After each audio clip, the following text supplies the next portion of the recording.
The Declaration on the Elimination of Violence Against Women was adopted without vote by the United Nations General Assembly in its Resolution 48/104 of 20th December 1993. Contained within it is the recognition of the urgent need for the universal application to women of the rights and principles with regard to equality, security, liberty, integrity, and dignity of all human beings. The resolution is often seen as complementary to and a strengthening of the work of the Convention on the Elimination of All Forms of Discrimination Against Women and Vienna Declaration and Program of Action. It recalls and embodies the same rights and principles as those enshrined in such instruments as the Universal Declaration of Human Rights, and Articles 1 and 2 provide the most widely used definition of violence against women. As a consequence of the resolution, in 1999, the General Assembly, led by the representative from Dominican Republic, designated 25th November as the International Day for the Elimination of Violence Against Women. The international recognition that women have a right to a life free from violence is a recent one. Historically, their struggles with violence and with impunity that often protects the perpetrators is linked with their fight to overcome discrimination. Since its founding, the United Nations has concerned itself with the advancement of women's rights, but did not specifically target the high rates of female-targeted violence until 1993.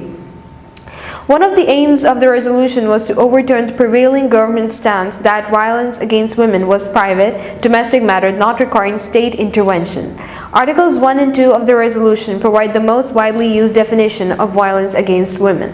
Article 1. For the purposes of this declaration, the term violence against women means any act of gender-based violence that results in or is likely to result in physical, sexual, or psychological harm or suffering to women, including threats of such acts, coercion, or arbitrary deprivation of liberty, whether occurring in public or in private life.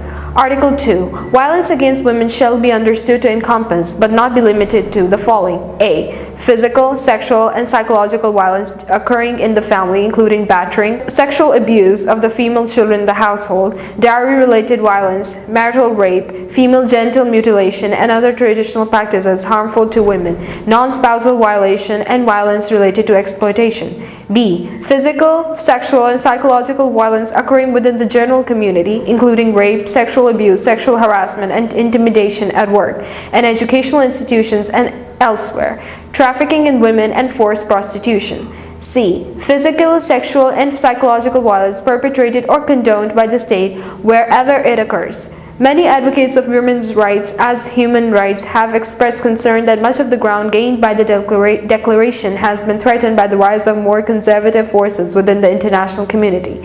In March 2003, during a meeting of the UN Commission on the Status of Women, the delegate from Iran objected to the inclusion of a paragraph that called on government to condemn violence against women and refrain from invoking any custom, tradition, or religious consideration to avoid their obligations with respect to its elimination as set out in the Declaration of the Elimination of Violence Against Women.